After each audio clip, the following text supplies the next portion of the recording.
So hello everyone, this video I am making for all my lovely CS aspirants जिनका शायद अभी results out हो चुका है, लेकिन उन्होंने जो है फेलियर देखा है, सक्सेस टेस्ट नहीं किया है, and therefore they are very much disappointed right now.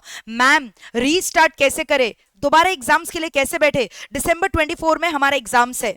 In fact मैं बता दूं, ये वीडियो मैं उन लोगों के लिए भी बता रही हूं जिनका एग्जाम्स जो है अभी दिसंबर 24 में ड्यू है, चाहे आप एक फ्रेश एस्पिरेंट हो या फिर आप एक ऐसे एस्पिरेंट हो जिन्होंने जून में, इस जून टर्म के रिजल्ट्स में सक्सेस को जो है नहीं हासिल किया है।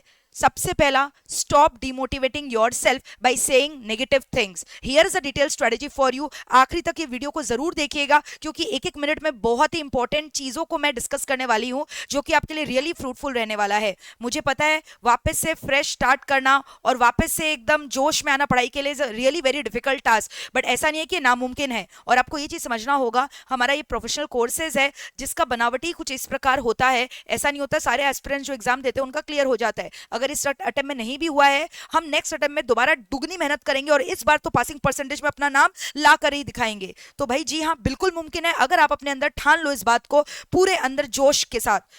सो here is a strategy video for you guys. सबसे पहले आपको करना क्या है, you have to start with 2 subject. कोई भी 2 सब्जेक्ट जो है आप स्टार्ट कर सकते हो जो कि आपका सबसे फेवरेट है। फॉर एग्जाम्पल, अगर आप एग्जीक्यूटिव के एस्पिरेंट हो, if you are starting with company law, you can take another subject called as JIGL, या आप SBIL भी ले सकते हो, क्योंकि SBIL और कंपनी लॉ में काफी कॉमन पोर्शंस है। ठीक है, इसके अलावा आप कंपनी लॉ के संग फाइनेंशियल मैनेजमेंट भी स्टार्ट कर सकते हो। अभी ये 2 सब्जेक्ट जो आपने स्टार्ट किया है, इसको नेक्स्ट 20 डेज तक आप कंटिन्यू करो। मैं देखती हूँ हर समय बहुत सारे बच्चे ऐसा है, एक सब्जेक्ट आज किया, कल दूसरा, परसों तीसरा, इससे फ्लो नहीं आता और आपको खुद को नहीं पता होता आप पढ़ क्या रहे हो। You are just studying, wasting your time. तो अगर आपको प्रॉपर्ली स्ट्रेटेजिकली पढ़ना है तो एक ही सब्जेक्ट को कम से कम 20 डेज पढ़ो, और क्योंकि मोनोटोनस फीलिंग ना आए इसलिए कम से कम 2 सब्जेक्ट करो। Start with the most easiest subject जिसके ऊपर आपका कमांड है, फिर ऐसे कर करके आपको रोटेट करना है आपके रिमेनिंग सब्जेक्ट्स को। ठीक है, तो ऐसे करके आप देखोगे कि विद इन 70 to 80 डेज आपका पूरा सिलेबस जो है बहुत अच्छी तरह से रिवाइज हो जाएगा। Now time for second revision. एक बार आपने पहली बार ही रिविजन कर लिया, मुझे लगता है 20 डेज 2 सब्जेक्ट के लिए काफी है, अगर आपके रेगुलर बैचेस और क्लासेस अच्छे से कंप्लीट हो चुके हैं। Now coming for the second revision. अब आपको करना कि अब आपको सिंगल सब्जेक्ट उठाकर रिवाइज करना है। 4 to 5 डेज में आपको इंश्योर करना है कि वो पूरा सब्जेक्ट आपका कंप्लीट हो जाए, क्योंकि एग्जाम्स की आपको एक दिन पहले इसी तरह से रिवाइज करना है। तो अगर अब भी आपने 4 से 5 दिन में उस सब्जेक्ट को रिवाइज नहीं किया तो एग्जाम के पहले एक दिन में आप कैसे करोगे? सो इंश्योर कि आप सेकेंड रिवीजन में कम से कम समय लो, ताकि एग्जाम्स के पहले जो आप रिवीजन करो उसमें बहुत क्विक रिवीजन हो सके। Not talking about writing practice which is very very essential. और मैंने देखा है बहुत सारे बच्चे यही मिस्टेक करते हैं कि उन्होंने बिना राइटिंग प्रैक्टिस किए मेन एग्जाम्स दिया है। अब चॉइस इज योर्स, आप यहाँ पे बार बार राइटिंग प्रैक्टिस करके मेन इंस्टीट्यूट में एक बार एग्जाम दो कि बार बार वहां दोगे। तो अगर वहां पे एक बार देना चाहते हो तो यहाँ पे बार बार राइटिंग प्रैक्टिस करो, पास्ट ईयर के पेपर सॉल्व करो, सजेस्टेड आंसर को रेफर करो। ठीक है, हमारे यहाँ पे इतनी सारी टेस्ट सीरीज होती हैं, उनको सॉल्व करो। इससे काफी हद तक आपका कॉन्फिडेंस बढ़ेगा। अगर आपको ये लगता है कि हम सजेस्टेड आंसर खाली पढ़कर चले जाएंगे, then that is also your biggest misconception कि आपका एग्जाम्स में हाथ चलेगा। टाइम मैनेजमेंट भी आपका बहुत ज्यादा पुअर रहने वाला है। अगर कोई बच्चा ये बोलता है मैम मैं 60 मार्क्स का पेपर अटेम्प्ट करके आया हूं, तो उसका क्या ही आपको समझ आ रहा है 40 आएगा। सो इट इज इम्पॉसिबल कि उसका 40-50 आएगा अगर वो 60 मार्क्स का अटेम्प्ट कर रहा है। So definitely you should always ensure कि आप 100 मार्क्स का पेपर एग्जाम में अटेम्प्ट कर रहे हो, जिसके लिए writing practice is very essential. So sit, do the writing practice, do the revision, solve the test paper. हमारे MEPL में इतने सारे रिविजन सीरीज होते हैं। मेक श्योर लॉ का दरबार, लॉ का माँ दरबार, सुपर 50 क्वेश्चन, बहुत सारे एग्जाम में कॉमन क्वेश्चंस आते हैं, मैराथन्स, ये सारे को मिस नहीं करना है। जो पहले हो चुके उनको भी करो और जो आने वाले अपकमिंग उनको भी करना। ऑल्सो ये सारे मिस्टेक के लिस्ट मैंने आपके लिए प्रिपेयर किए जिनको आपको नहीं दोहराना है। So how to overcome these mistake. सबसे पहले, अभी भी मैं देख रही हूँ आपका लेड बैक एटीट्यूड है, बहुत सारे बच्चे अभी तक स्टार्ट नहीं किए हैं दिसंबर 24 एग्जाम्स के लिए। Guys, gear up yourself, start studying. कितने ज्यादा लेथार्जिक हो रखे हो, छोड़ो, एक एक मिनट आपका कीमती है, भागा जा रहा है। अभी से जब मेरा वीडियो देख रहे हो स्टार्ट करो पढ़ना। एंड से नो टू नेगेटिविटी। जो हो चुका है हो चुका है, भूल जाओ उसके बारे में। स्टार्ट करो फिर से, सारे पॉजिटिव जो है ऑरा को अट्रैक्ट करो और पढ़ने बैठो with full confidence, with full जोश। अपने अंदर रियलाइज करो कि मैं कर सकता हूं।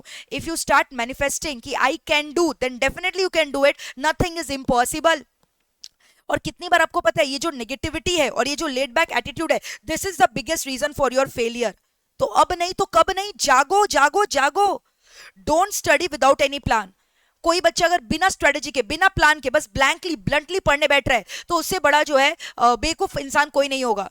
वो इंसान जो बिना प्लान के पढ़ता है वो वैसे भी अपना बैटल लूज कर जाता है। तो याद रखना, आपको प्लान्स बनाना है, स्टडी प्लान्स बनाओ, शॉर्ट टारगेट्स बनाओ, चेक करो at the end of the day कि आपने वो टारगेट अचीव किए, रिफ्रेश करो, रीड्राफ्ट करो। इससे आपको एक कॉन्फिडेंस भी आएगा कि आपने जो छोटे छोटे टारगेट्स बनाए आपके वो अचीव हो रहे हैं कि नहीं। छोटे छोटे बीच में पावर ब्रेक्स लो, ठीक है, 2-3 घंटा एट अ स्ट्रेच पढ़ाई करो, फिर ब्रेक लो, क्योंकि यहाँ पे नंबर ऑफ आवर्स मैटर नहीं करता आपकी जर्नी में। What matter is quality time you are spending with your books and pay equal attention to all the subject. सारे सब्जेक्ट को इंपॉर्टेंस देना है, ऐसा नहीं है एक सब्जेक्ट को फेवरेट बनाकर उसमें एक्सेल करना है, क्योंकि आखिर में पास तभी होगे जब सारे सब्जेक्ट को आपने इक्वली इंपॉर्टेंट ट्रीट किया है। Now difference between smart study and hard work. लोग हार्ड वर्क तो करते हैं बट स्मार्ट स्टडी करना भूल जाते हैं। तो आपको बहुत स्ट्रेटेजिकली पढ़ना है, क्योंकि आपको पता है इट इज इम्पॉसिबल कि 100% सिलेबस एग्जाम के एक दिन पहले आप रिवाइज करके जा सको। तो अभी से जो है आपको स्ट्रेटेजी बनाना चाहिए, subject wise, chapter wise marks bifurcation लिखो, ये चैप्टर में इतने मार्क्स का आता है, ये टाइप के क्वेश्चंस आते हैं, उस तरह से प्रिपेयर करो। कोई चैप्टर जो कि अनइंपॉर्टेंट है, जिससे ज्यादा मार्क्स के नहीं आते हैं, वो आप होल्ड पे रख सकते हो, वो छोड़ के भी जा सकते हो। तो स्मार्ट स्टडी करना प्रोफेशनल जर्नी में बहुत एसेंशियल है, क्योंकि 100% completion of the syllabus is almost impossible. Past year के पेपर तो बिल्कुल भी इग्नोर करना ही नहीं है, पैनिक तो बिल्कुल नहीं करना है, क्योंकि you are not the only creature on this planet who is giving these kind of examination. Lot of aspirant at all the level, at all the courses are giving their exam. So just stay calm with full positivity, with full focus, start studying and stop complaining.